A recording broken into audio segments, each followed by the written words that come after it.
Thanks for watching the MLS Fantasy Insider. Be sure to check out MLSFantasyBoss.com for more fantasy articles and come back here every Monday to listen to our next round preview.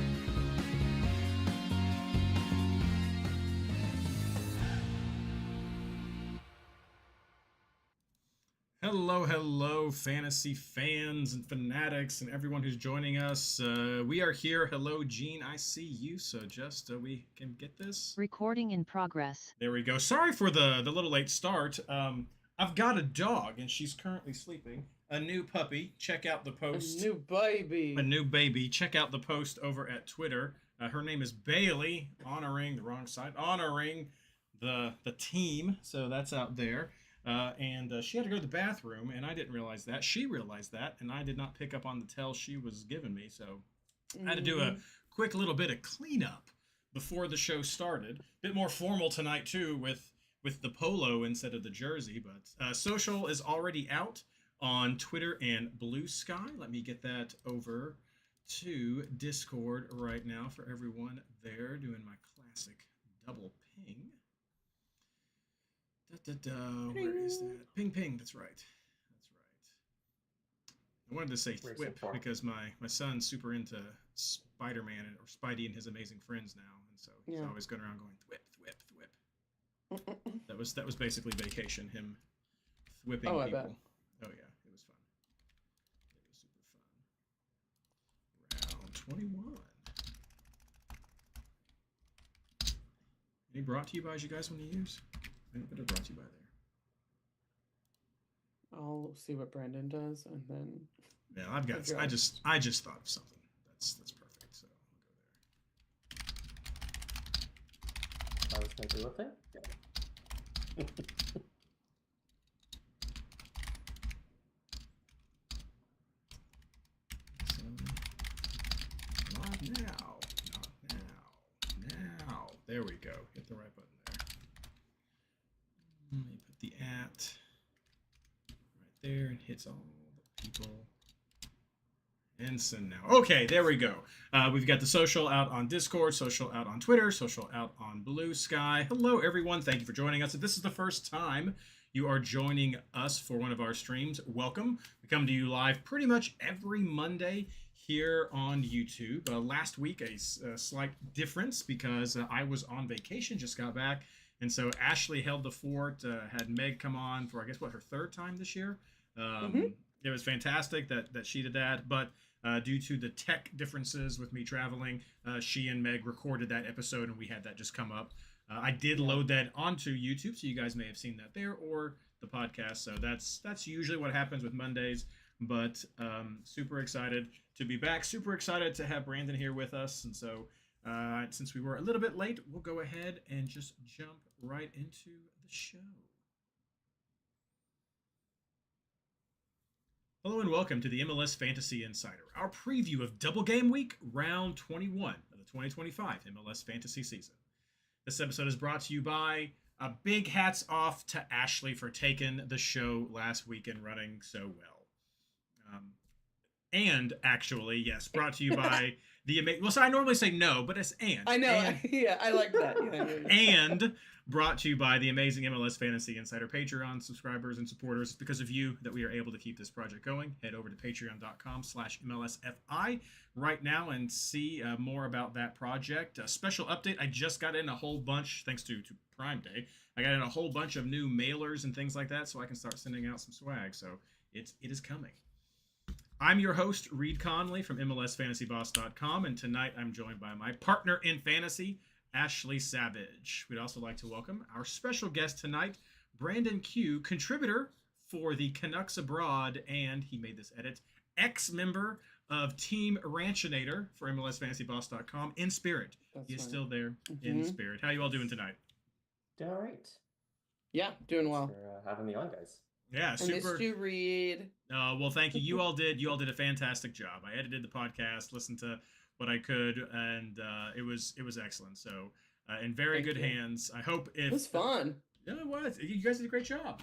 I enjoyed your little comments of like, and we stop, and then read some stuff, and then we go. Okay. I did those just for you. It was though they were fun. I very much enjoyed them.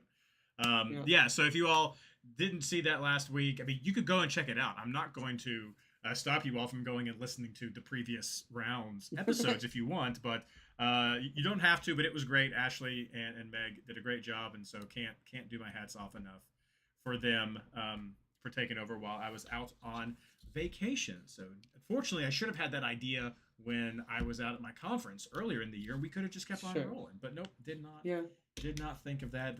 That's okay. And give it to Christian too, because at first I was like, Ashley, I'm going to give you the passwords and you can do this and I'll do that. And he was like, why don't you just let her record it? And I was like, it's brilliant. Brilliant. Yeah. Takes a village. And turns out recording a Zoom is within my technology. That's landscape. Right. That's right. Because we were trying to figure out, is it going to be, how many people can you have? Is it going to be 45 minutes? What's going on? But Reid and I are sending each other screenshots of what we found on the internet to try to decide if my Zoom would work, if I needed to do his. But we did it. We did it, and we're so happy for that. And we're also happy to have Brandon here with us. He joined us last year. Yes. He's been a contributor before, and since it's been a little while since we've had a new guest join us, we're going to continue on with our little interview series this year. So Brandon, for those people who are not familiar with you, we want them to get to know you a little bit better before we jump into the show. So can you tell us, how did you get into MLS fantasy and what your experience is as a fantasy player? Sure. So hello folks, Brandon. I do a lot of stuff on the Discord, as some folks in chat very helpfully pointed out. Hello, Fizz.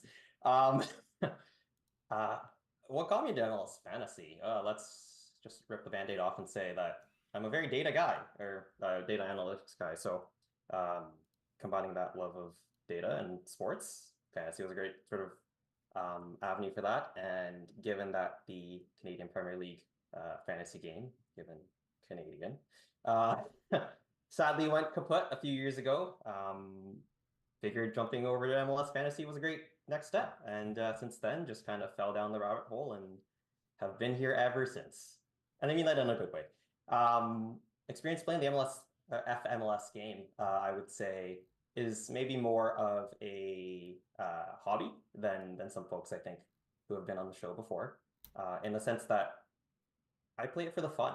So not to try and hark back to whatever I said last year, because, oh God, that was a long time ago. I usually go for the fun picks. Little mention off the top for Team Ranchinator was, given the fact that, last year I was part of the whole differentials article as well, and that's a lot of fun that was had there with trying to find those unique players that people aren't really picking up on in a given week. And just that's kind of the way I play the game. Fantastic. No, you added in yourself as ex-member of Team Ranchinator. I think I'm going to call you member emeritus. We'll go with that. I think that's a much more fancy title. I mean, there's a spot open. There's a spot open. Yeah. So the last couple of questions we've been making sure we asked everybody. But what is your general approach to building a fantasy lineup each week? So the way that I usually build my lineups, and I think this probably goes for a lot of folks too, is I am one of those types of people that basically hits the clear all button. So fresh, clean slate every week. I usually start building with the midfielders because with how FMLS scoring is, especially in this new era of scoring that we have this season, your forwards and your midfielders are really where all of your points are coming from, and just with especially bonus point generation being as it is, especially with key passes. I know that that's been a fun discussion on the Discord for a while now. Basically looking at it from a more analytical perspective, it's really the value for money sort of proposition. So yeah, starting with the midfielders, going up to the forwards, and then filling the defense from there. I'm also someone that plays for a lot of consistency. I like to go bonus point hunting more than I do clean sheet hunting, which is maybe a bit of a twist on the usual spiel, but yeah, basically looking for where those consistent points are versus, or maybe more accurately, trying to strike a balance between looking for where those points are versus a couple of fun picks here and there, throw back to differentials and all that, where, where the space makes sense and where the play makes sense, maybe, picking on a 0.1% selected player. Yeah. No, I have to agree with you that I too am one of the players who just likes to hit the clear all button at the beginning of the round, and I know that is kind of overwhelming for some players. I know it's sort of an annual discussion or just a talking point that people have of when can we get a season long game that has limited transfers versus a limit, all that stuff. It's just it's time immemorial. That's just the conversation that always goes on. And I think that is part of it. Can be overwhelming to just and wipe it every round and not just be saying, oh, I'm just going to make one or two changes each round and see what happens, and I have to plan. It's a different type of strategy that you put in there, and I love it because it is just wipe it clean, look at the games, what's going on, what can we pull in there, how does it work? So nice to hear you make that point, because I know I play that way. I'm sure many others do too, but I know that it does cause stress for some people. Just be like, what's going on? So, and you don't have to play that way. You could do whatever you want. That's really the beauty of the game, isn't it? In the sense that there's just so many ways to play it. And I know there's people that, autofill, look at the players who they like, take out the ones they don't, fill in the rest. People that just keep the same team from the week before and play it pretty much as an FPL game or a Bundesliga fantasy game where they just kind of tweak here and there. I think, not to jump into the next question, but one of the things that I like doing is just looking straight at top scoring players from the last week and seeing, players that might be in good form that might carry over into the next week that people might not necessarily see in the value list. When the value list sorts from top to bottom, because there's players in there that, like a Nathan Rabaz last week, where they're, a lot cheaper on the value side, but still, solid potential and solid points, really. So, yeah. And well, let's hit that last question. What advice would you give to any new players starting fantasy in 2025? This is a fun one because trying to think back to when my first season of FMLS was, and I want to say, well, in this new era, post-pandemic, I played a little bit a few years ago, but I want to say it was 2021 or 2022, and I jumped in, I think it was about 7 or 8 weeks into the season. So that was my rookie year where, starting with literally, 100 million to work with in terms of budget, but players already had that sort of 7 to 8 weeks of price rise. And so that was a real fun time where looking for all those budget picks was really the way to go. And I think if you're starting now, it might be a little hard for sure, just with how premium players, again, because they would take up so much of that budget. But I think that's where you can look at looking at maybe 2 or 3 of those premium players at your midfield or your forward, and then filling out the rest with, if you click over to the dream team, every single week there's players who are in that really achievable, attainable range that people don't necessarily look at, just because when you scroll through the list value wise on the default setting, you don't see them. But they're there, and if you're really, and I wouldn't even say smart, but if there's certain elements of the game that you can pick up on, like the price rise system, that obviously it takes a little bit of time to learn, but I think to that same point, just jump in, because that really is, I find, the best way to learn with fantasy. Each game has its own little quirks and things, and even shouting at the Discord that there's a ton of people in there that will be more than happy to help with which player do I go with, what team do I build, that kind of thing, where people are just really open and welcome to helping new players enjoy this game for what it is and for what we have. Excellent. Well said. No, it's a fantastic game. It's fantastic advice. And I know we're 21 weeks into the season, but I still love this advice that people are giving, because you can join in at any point. We're getting near the end of this Fantasy Champions League, but we'll definitely be putting this series together. I think it's going to be a good, just set collection of tips for people, even going forward, even though we're talking about 25 this year. He says that, and then there'll be some sort of rule change next year. Sure. We'll see what happens. But thank you so much, Brandon, for sharing that. Now let's jump into how everybody did with our quick recap from the mini double game week that was around the teeny double game week, but some massive scores that people had. Brandon, how did you do, and what were some of the quick takeaways you had? That massive score that I didn't get because I got 182. Okay. Still good, respectable, Brandon. And you know what? I went 2 for 3 on my head-to-heads. So yeah, there you go.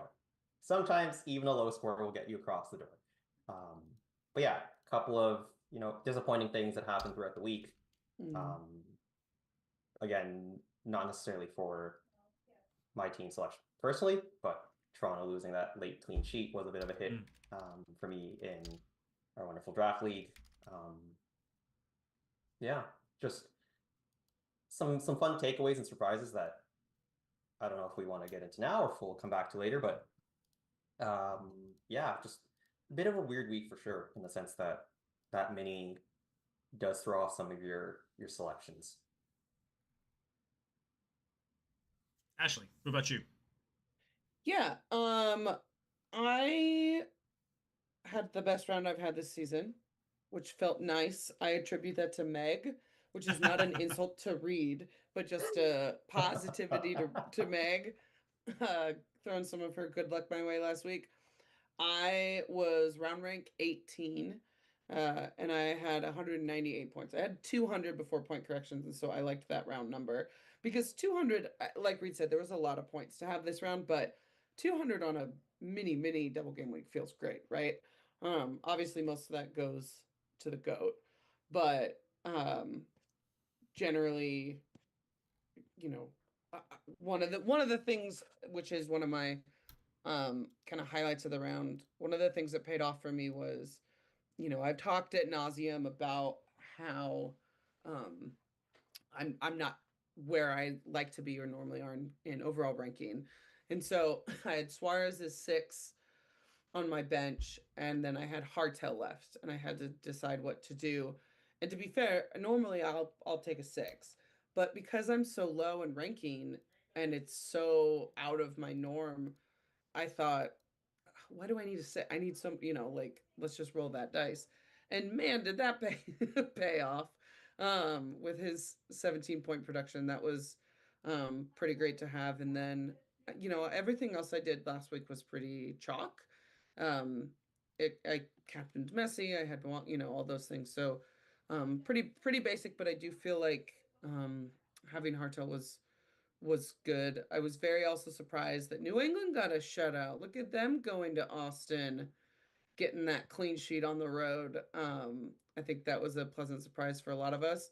And then, I saw a lot of double ups for LAFC defense, and that certainly paid off as well. I did Loris and a defender in Bawanga, because not having Bawanga felt insane. And it would have been. But that paid off really well, and I wasn't surprised, but I was happy to see both of that. Some disappointments was just Suarez kind of on nothing. Meg and I did talk about this last week, which was where do you want to go for that third striker? Do you want to go Navarro for Colorado? Do you want to do a single game week striker? And I just felt like Suarez should be able, if he played both, would have been able to contribute, but he got a 3 both games, which was really nothing. And then the only other thing that kind of bit me was I did have Freeman on my bench, and Orlando was rocking that shutout at home against Montreal for quite some time, and lost it late. So I kept him on my bench. And then just my general takeaway, we talk about it too much, but it deserves to be talked about that much. It's just Messi is just messing around at this point. Brace. So it's good to see. We'll talk about it when we get to that section, but interested to see how he rolls on another double game week. But just an incredibly fantastic performance from him last round. At least you bench Freeman's 3 and didn't start him, and then log Alba's 8 on the bench behind him. Sorry, which was a fun goof there, but yeah, I didn't do that. as it were. Yeah, I have some similar results as you all did. I came away with 197, so just slightly under Ashley, but she was round rank 18. I was round rank 31. So a lot of Isn't that difference crazy? was that. Yeah, yeah, just all the people who were in there in that same 198. Most importantly, I won all my head-to-heads, which Yeah, while my team did not come away with the hell is real victory, the game was hell. Yeah. I came away with the victories for all of my mini hell is real head-to-heads because I played like Oh, three different Columbus good. players in that. Oh, that's fun. And when I first looked at it early in the week and I was losing to all of them, I was like this that, and then the second day of the double game week came in and I was like, okay, I'm feeling better because when I sat down and looked at my team, I was one of those players, as Ashley mentioned, who went with two LAFC defenders because there was a little question about Lloris. He did start, and I thought, you know what? I've already set this team up with two LAFC defenders because in my mind, when we talk about pairing up defenders, it's all about a goalkeeper is someone who is part of the defensive unit anyway, and that's why you're matching up. So not wanting or not really feeling like I needed an LAFC midfielder, I felt like that gave me the coverage. If I had Lloris or not, I was still having that shot Mhm. of getting the points, which they came away with a double clean sheet. So fantastic right there.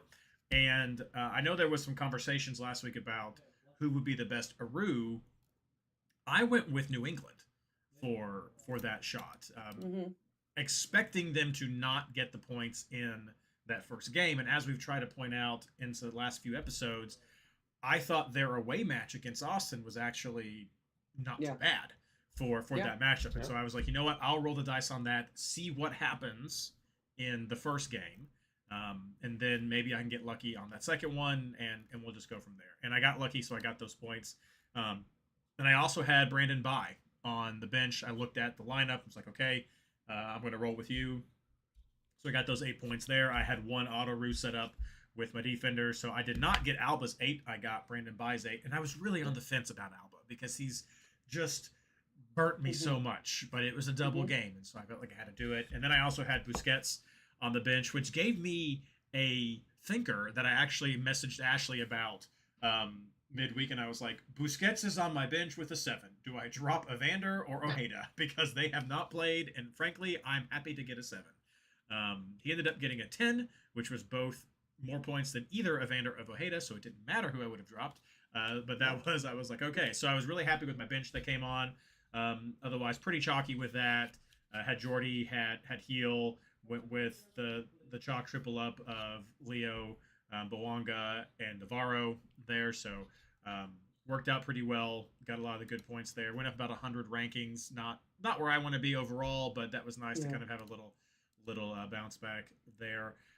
Just a couple of the quick takeaways that I have from here is, as you guys touched on, St. Louis got a little bit back in some of their production. They did go against Portland, so take that with whatever grain of salt you want to take. A few of the LAFC midfielders had respectable scores this round.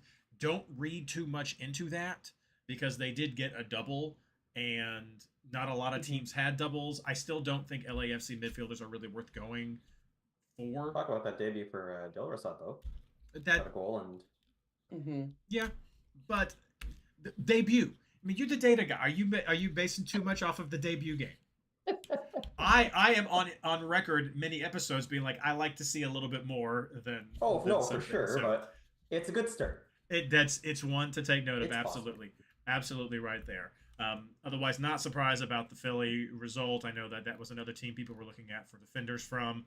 We saw that. I mean, they went up against Red Bull. Not a whole lot of faith there for me. Continued good production from San Diego. Continued losing at home for Chicago FC, which is just mind-boggling. Um, that's right there. Great production from Minnesota. I didn't quite expect that from Minnesota against San Jose, even though we Yeah, know me that San neither. Jose has shipped Mhm. goals a lot this year. But that was some great scores right there, which gave some good single game week players as well. Otherwise, yeah, things just kind of went as we expected. We've talked about some questions of Dallas's attack before. Didn't see that in their game. Um, got a little bit of life out of Charlotte again. Saw life in San Diego. I mean, lots of these teams that we expect to have had production from. We saw these players producing, which is fantastic as we're coming into a much richer double game week environment than we had previously. A full on quality double game week. Going to chat real quick. Fantastic scores that we see right here. I mean, lots of 190s, 180s, some 170s right there. Yes, well, that Chanyo does point out that he was one of my head-to-head players, and he fell to me by 2 points, which, like I said, is only fitting because when I first looked at these matches up, I was losing to like every Columbus player by 2 points. So, which I guess was in some ways poetic with that scoreline in Hell is Real, but some great scores right there with this. I usually try to say where I think if you scored, you probably did pretty respectable. This one's hard for me to guess. The average score for the round was 96 points. So I think if you were trying to be competitive, you really needed to get triple digits. There's a lot of dead teams in there, so we can just try to take that out. You needed to get into triple digits if you were trying to be competitive, depending on where you were in the ranks. And you probably needed to be in... I mean, guys, check me with this one. You probably needed to be in like the high 160s to 170s to feel like you had a good round. If you got above that, the 80s and 90s, I mean, you were clearly hitting near some of the top of the bucket right there, depending on where you're at. I mean, if you're very competitive, you're probably looking for something in the 180s. But I think anything from like the high 160s and up would definitely be a solid round for what happened with this round. So I think that's what we're looking at. I really wish that we could see a breakdown of like the average score at like some of the different, like top 100, top 1000, things like that. That would be kind of fun.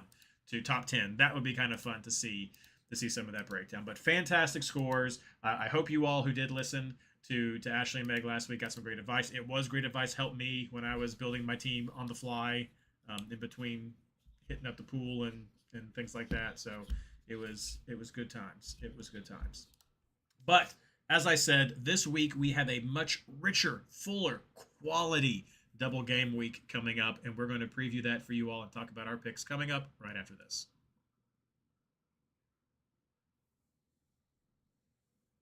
All right. Let's see here. Let me change. I'm trying to do the good thing. I forgot there's a El Trafico at the end of this. There is? Yeah, there is an El Trafico. Galaxy continuing to piece together wins is kind of make that one interesting. It is. Well, they got their people back. Sure. Yeah. Bush is training. He is. Someone might want to tell Vancouver and Kubas about that. How you win by having your players. All right, let's get the social out to the social screen. Put that there. Put that there. Post. And post. Post there. Head over to the blue sky. Post. And post it on all the socials. And post. Thinking. There we go. All right. Scroll down. Got that changed. All right. We'll just keep on a moving. Let's go. I'm going to fall asleep if we don't. Okay. My bad. And I'm 3 hours ahead of you. It's true. Or behind you. Behind you, I mean. I knew where you come from. Hey, I'm just good to remember to say daylight savings instead of standard time this week. So, daylight time. Sure. So, I got called out. All right, welcome back. We're talking about our player targets going into double game week round 21. But first, the quick housekeeping for that, because big double game week, you need to know what's going on. Brandon had already assembled a lot of this information in the stats section in the Discord, so head over there. This is sort of just a quick breakdown of what he's already assembled. Teams with a double home game this round: Atlanta, Houston, Nashville, New York Red Bull, Portland, San Diego, and Seattle. I'll be honest, I'm in for about half of those guys. That's an interesting set of double homes. Teams with a double away: Chicago, DC, Miami, New York City, Toronto, and Vancouver. And then the teams on a split home and away or away and home. Brandon broke that down on the Discord, but I'm just going to put them all together. Um, Charlotte, Cincinnati, Columbus, Dallas, LA Galaxy, LAFC, Minnesota, Montreal, New England, Orlando, Philadelphia, Real Salt Lake, and San Jose, which leaves only 4 teams playing a single game week.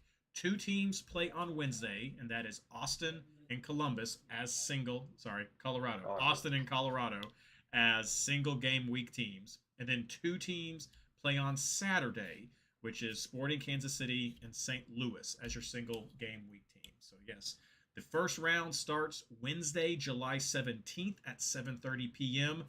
with basically your usual Apple TV lineup of games here. It's a full slate of teams.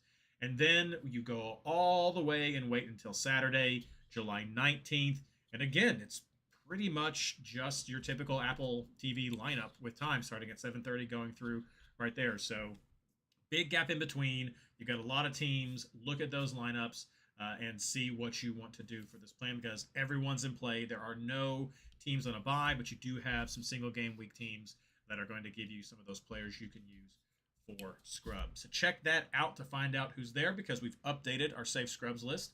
You can head over to MLSFantasyBoss.com, go to the Discord section, join the Discord, and navigate to our resources section for fantasy, fantasy tools. It's got the mega reference where you can see all sorts of great information, the double game week teams, the breakdown of homes and away, safe scrubs, set piece takers, injuries, absences, all that good stuff is collected there. It's a community-driven resource, and it's fantastic for you to check out. That's over at MLSFantasyBoss.com/Discord. All right, housekeeping aside, trying to keep that as succinct as possible, let's start talking about the players that you guys like going into this double game week, starting as always with keepers and defenders. Brandon, who are you looking at? Let's go with the fun ones that are probably the chalk for this week. I have Christian Kalina on the front end of my Rue, and call it a temporary Rue because the back end is currently open-ended.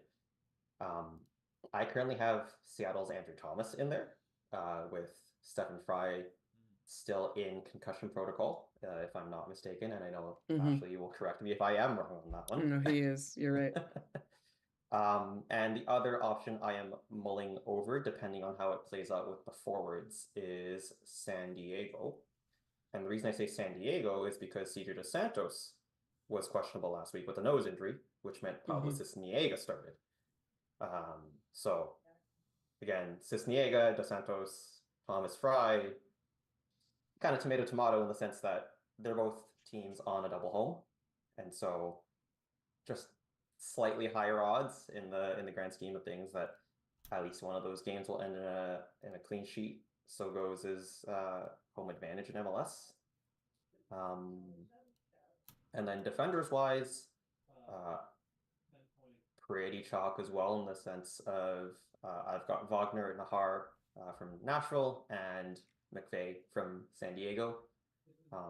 I do like a Luca Bombino this week.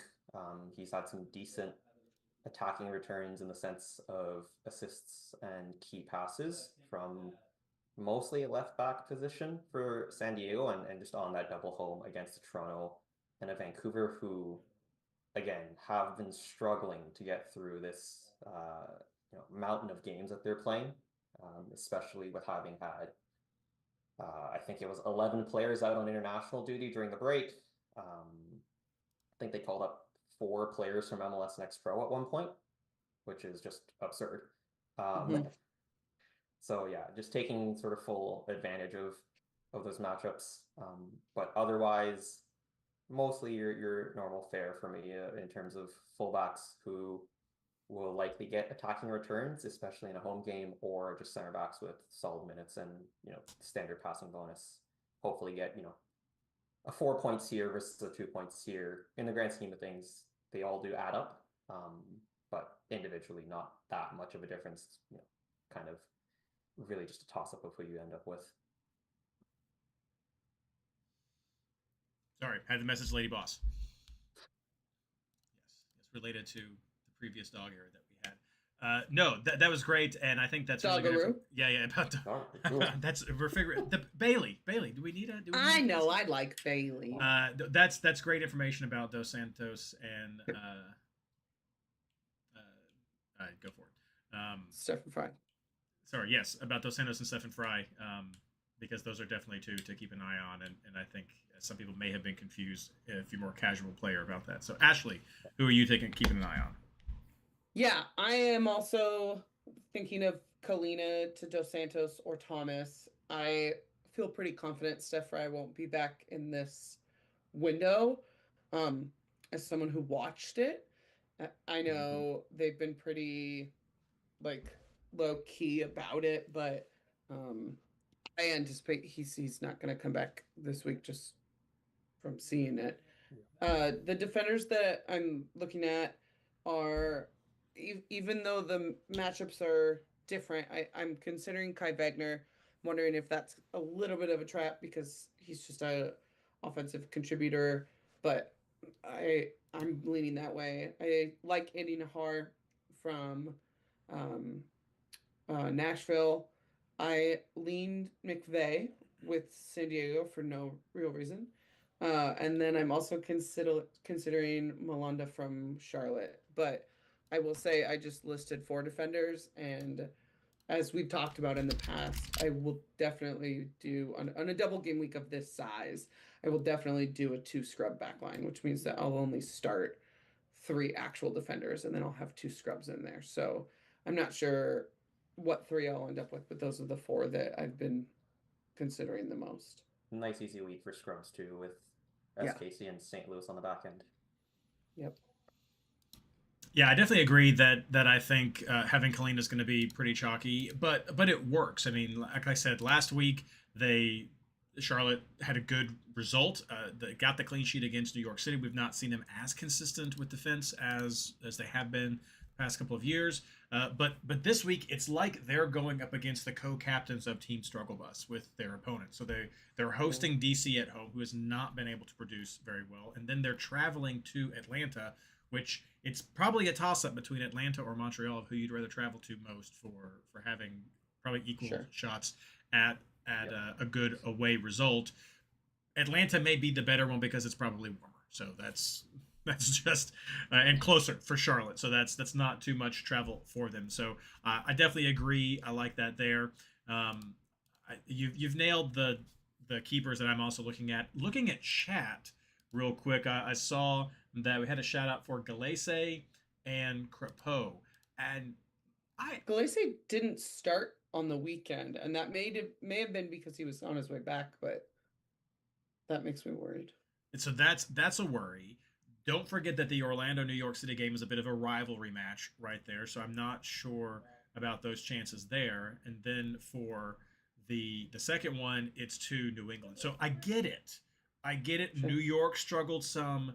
New England's struggled some. So I don't hate it. I have some questions about it. Like Ashley said, didn't start. It could have been the travel. There is a bit of a rivalry game there. New England has some teeth to them.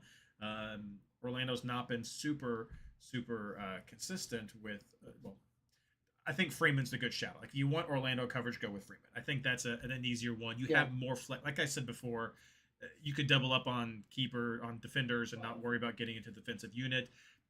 Defenders give you more flexibility with more slots. So I think if you want that coverage, Freeman is the good shout out there. But I don't hate that. The Portland one, I don't know about that one. We've tended to target Portland some. The game against RSL's definitely the better of the two. Sure. RSL's not been very consistent this year, so maybe a chance there. But Portland isn't consistent at clean sheet, so they could easily get goals there. And then the game against Minnesota's been scoring goals. So I'm not seeing Crepeau for that shot. Would definitely not be there. I would much rather go with whoever starts for San Diego, whoever starts for Seattle. I mean, I think you could even talk about Willis with Nashville, but my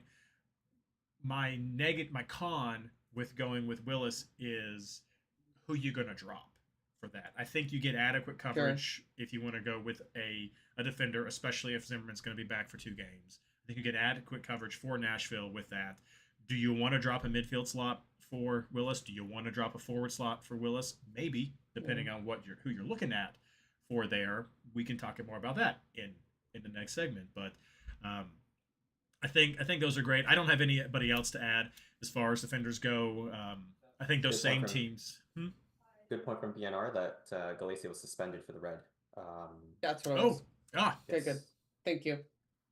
There we go. So he should be back, but not one that I love per se.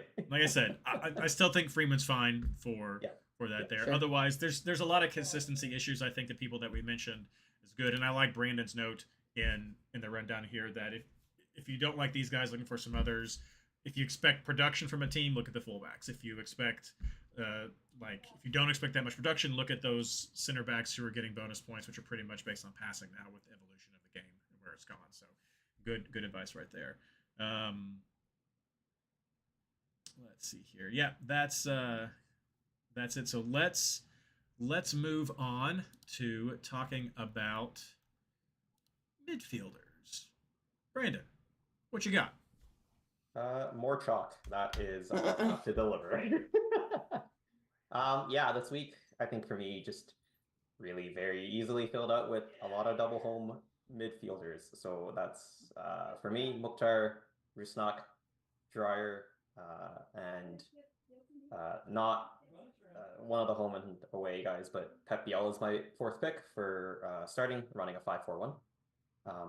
And my 5th midfielder is a big question mark because it could be Evander. It feels very weird saying that it could be Evander, seeing that he's coming off another 9-point game, but it could be Evander. Could be Daniel da Costa or Santi Moreno, which is, again, I think a very toss-up one, just very dependent on the game state itself even. But throwing back to that Kripo shout, which obligatory I think I have to like because the Canadian connection, but I think you're probably better suited looking for a Portland midfielder or a forward if you really want to go with the Timbers. Again, just double home, it works for sure. And with the late games as well, it gives you a little bit of flexibility. But my one quiet shout this week is Jack McGlynn. For the double home, I know that he is quite well loved in the Discord. But as well, he has that home game against Vancouver, who again have to now travel back down to Houston. More heat, more travel. Again, Vancouver possibly now also losing Pedro Vite, who I will note was photographed, I believe, in downtown Vancouver getting suitcases. So if that ever wasn't, that means nothing. If that wasn't ever, a telltale sign, I don't know what else would be other than a plane ticket and a passport photo. But yeah, again, Houston on that double home could be a fun one, could be one that blows up in my face.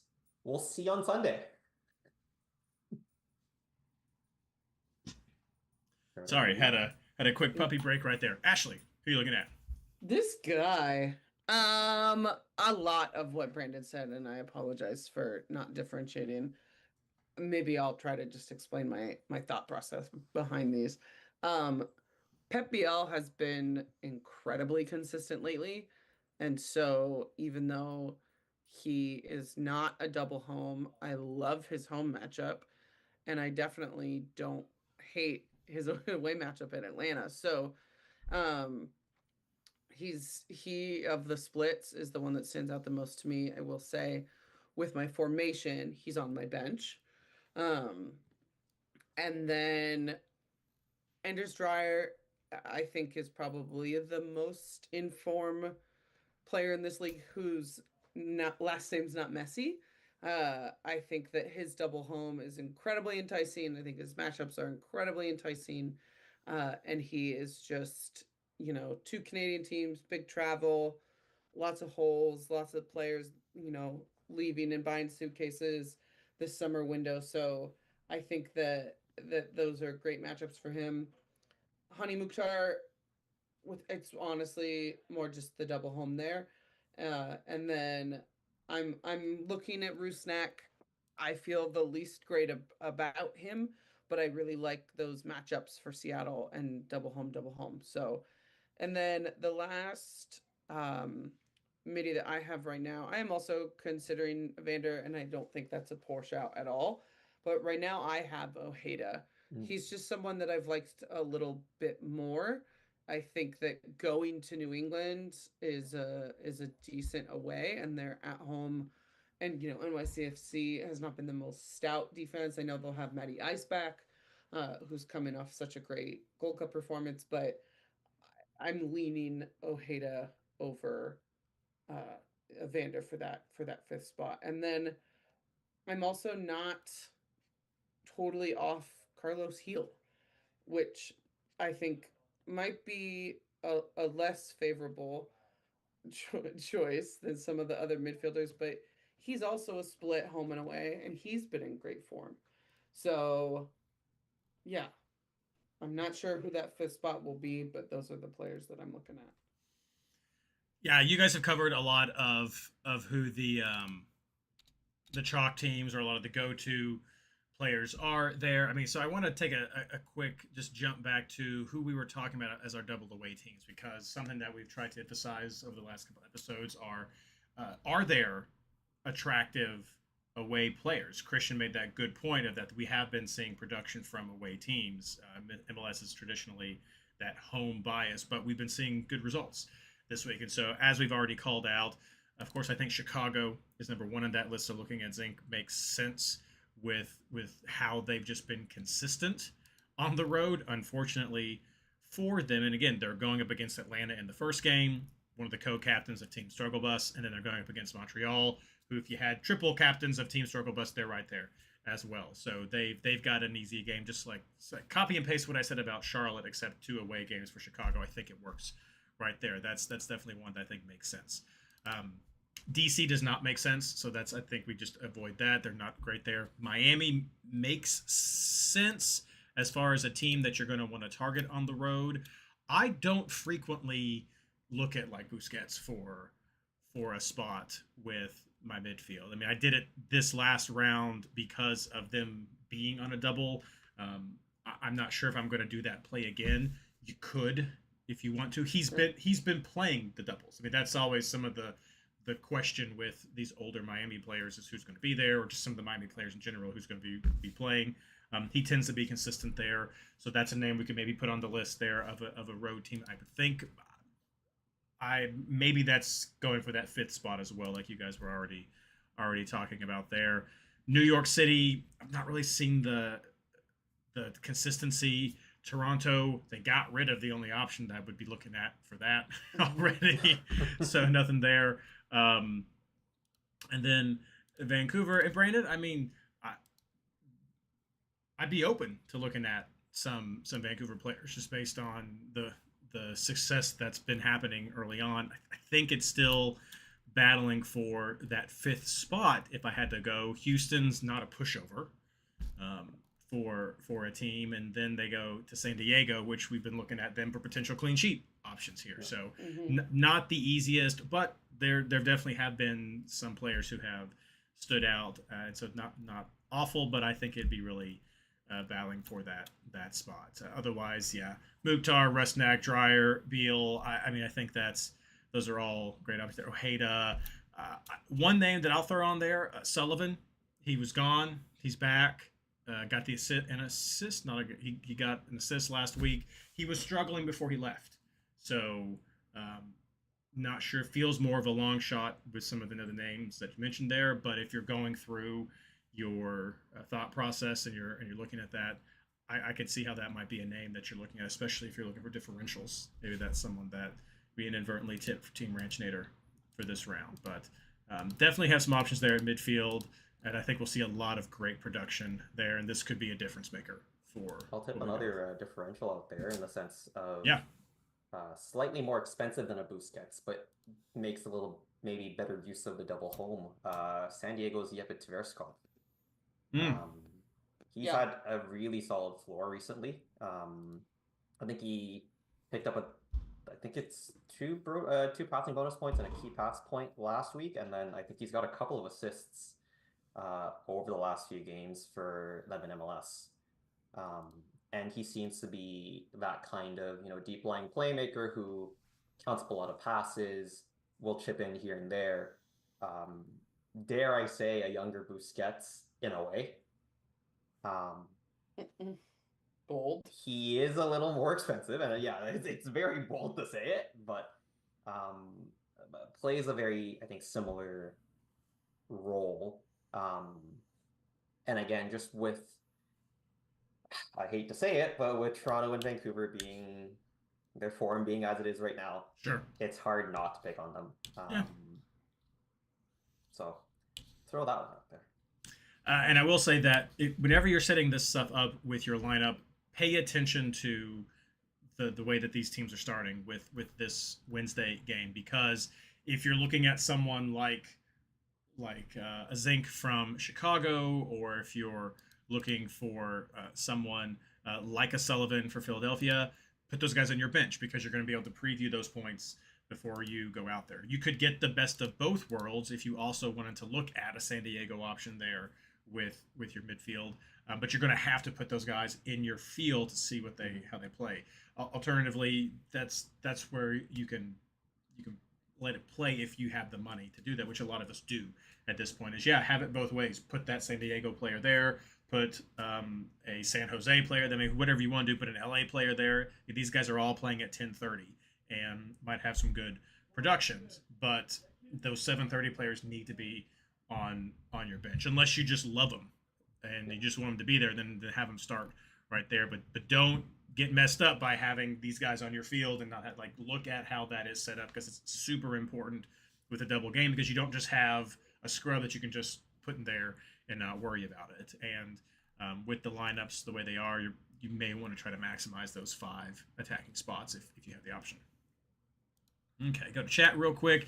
See anybody else? Let's see here. Yep, looking about the same. Yeah, you mentioned McGlynn, so yep.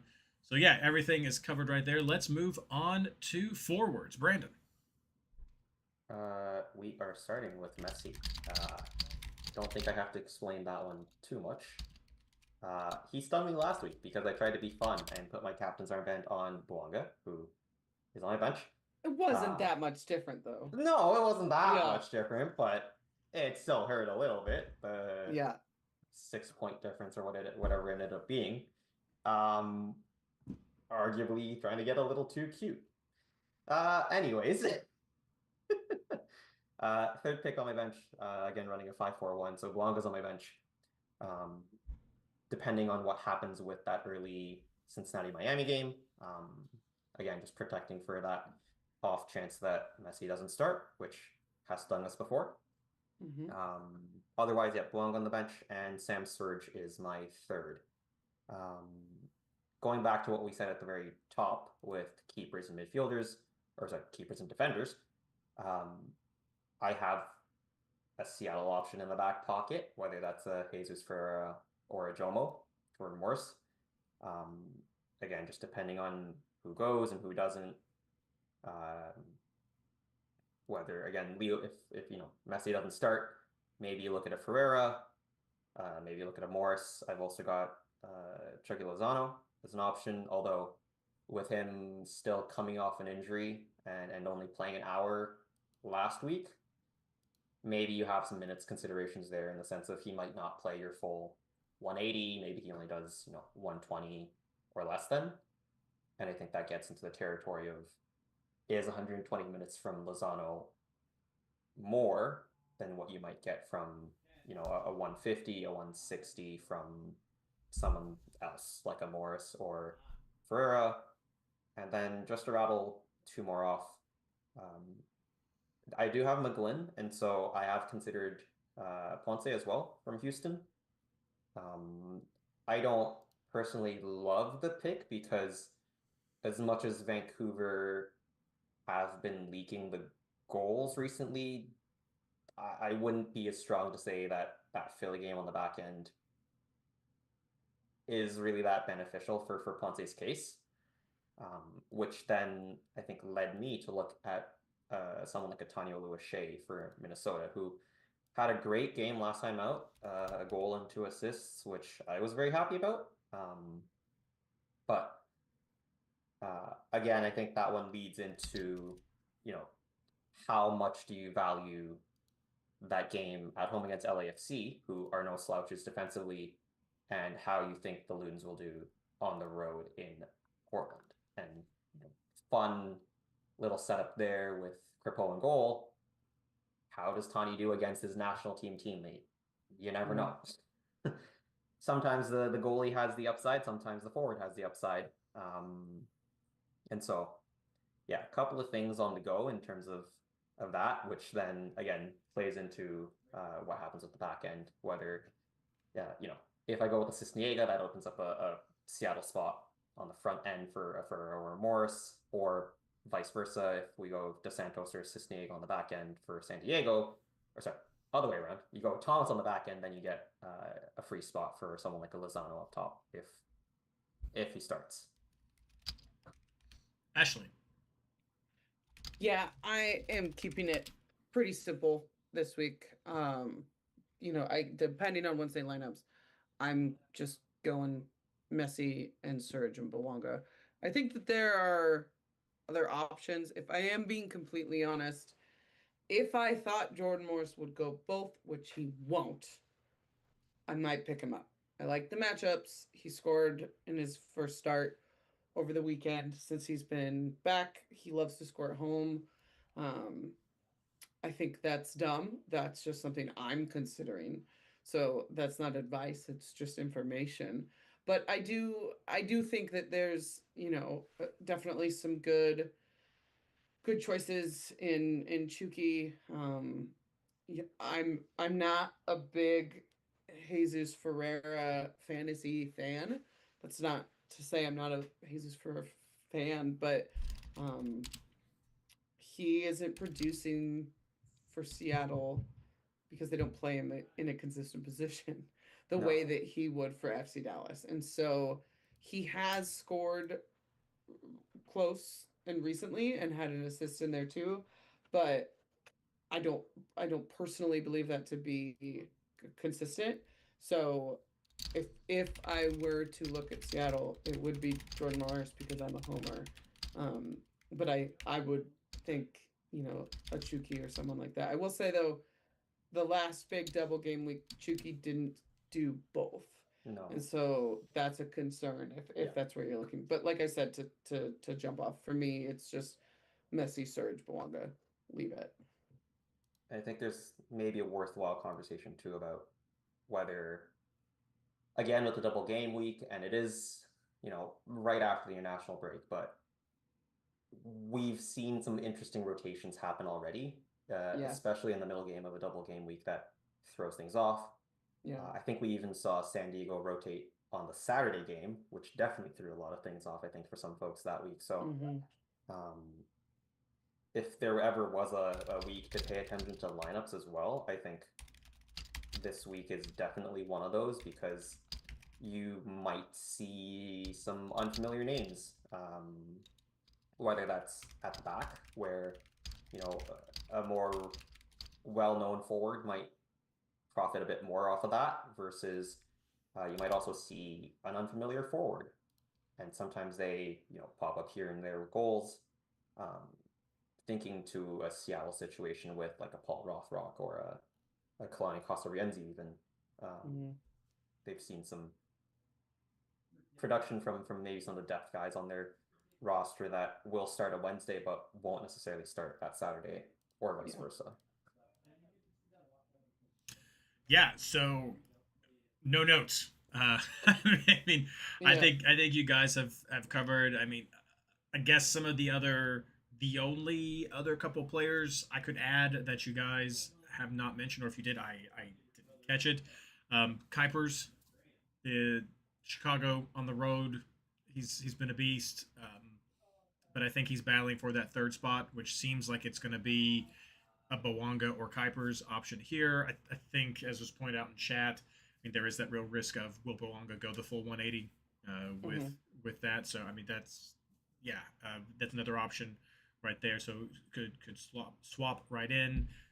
Saw some people mention Rossi as well. I don't feel like he puts up the big, like, he'll get a goal and that's good and you want the goal and that's okay, but like multiple goals I'm not seeing a whole lot. Like, it's just, He's that like 11-point player on a double game week where you're happy with it in the sense that it's not 7 points, but you're not happy with it in the sense that it's not 14. Exactly. It's just like, it's like, okay, that's fine, thanks. So he's just not blowing it up, so it's okay. And then because I get the question every week, Denke, he's got 12 goals. It's fine. I just don't think he's up there with the others. Still working on chemistry. Does great with hold up as well, which is super important. But I just don't think he's. I think he's probably paying for what we need with the team.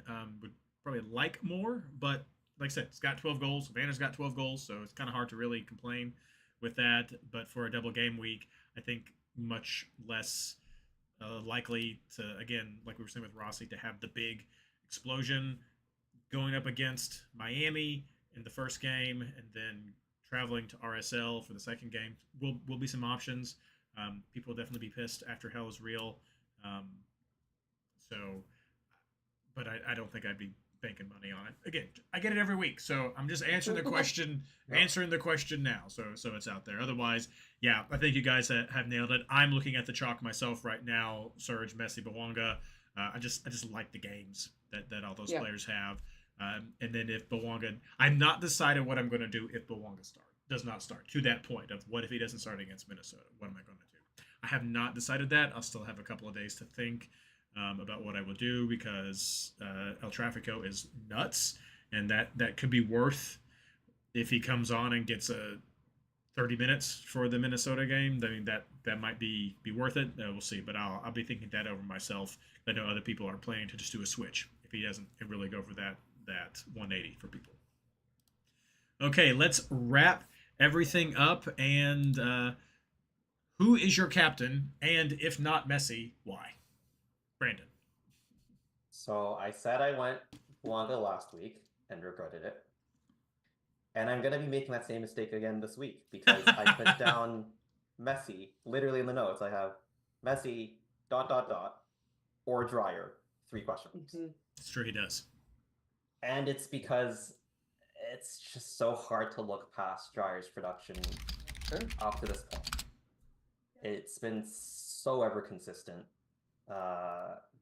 Even, with him going off on international break and then coming back, and he's still producing. He's finally found that link up with Lozano a little bit, which we saw last week.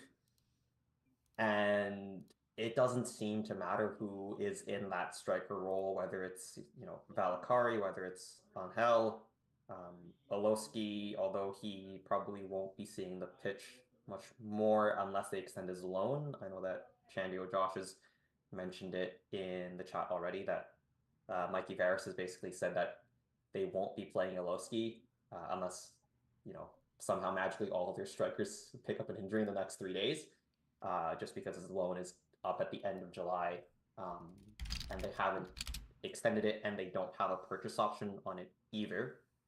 So they will have to extend it if they want to keep him around. But yeah, even, regardless of who has been in that middle spot, Dryer has just been ever so consistent. And the only reason that I would bring him up as a captain option is because of Messi being on a double away game week. And if he starts the first one, and that's a really big question mark for me now, in the sense of it might come down to a coin toss. It's close to fly from, Cincinnati to Red Bull, but given how much he played last week, but then also balancing that with, Messi can do magical things in 30 minutes. So, if he's even on the bench still, it's definitely captaincy worth going for. Ashley. Which is all to say this is going to come down to a coin flip. We'll expect a report back.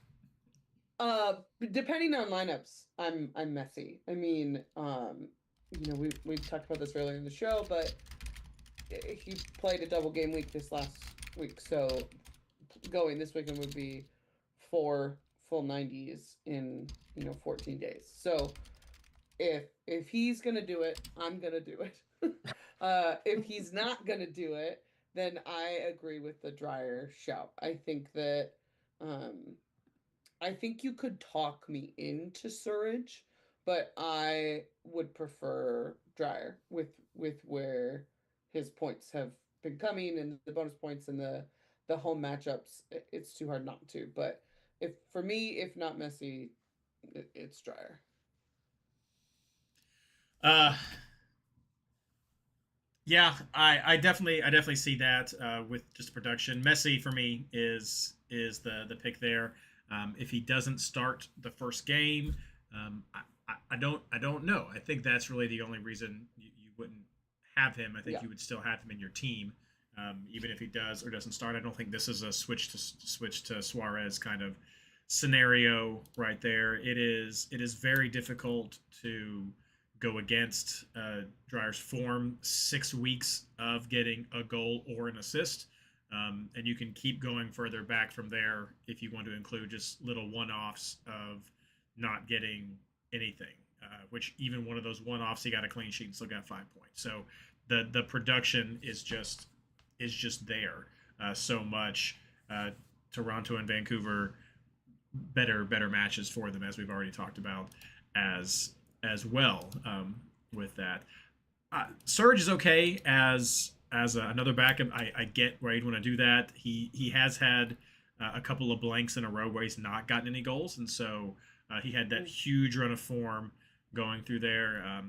Is he in a lull? Is this a good comeback? Columbus is definitely not a cakewalk of a team to come through. Huge, strong possession game that could frustrate them there, so may not be the best double to really go all in on him. And I think the same sort of line of thinking goes to Mukhtar. He's been much more kind of up and down in his production. Have seen fewer double digit games from him, even when he does get an assist. And so I think that's still of question.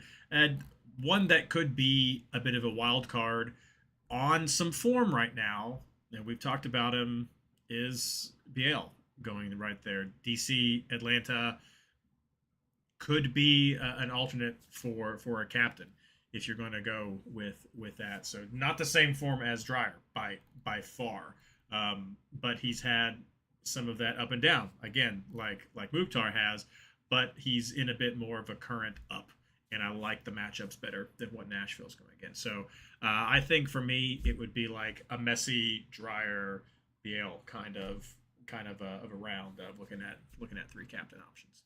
I think there's just to ponder over things more as well, or give people more things to ponder over. Dryer and Messi are tied on goals and assists combined this season. So there's a fun stat. Now, yes, Dryer has played, I think, about 600 more minutes over Messi, but they are tied on goal involvements this season. So where do you go? We'll take that. I forget where we are, but Ashley or I will come to you with a video and let you know where we end up with at the end of the round. Looks like chat very similar. Black and Red throws out that Evander is his second choice. Cincinnati will be chasing the game against Miami attack and may have to do the same thing away at RSL. So he's got Evander there. I mean, I'm not going to argue against it. Definitely has huge quality.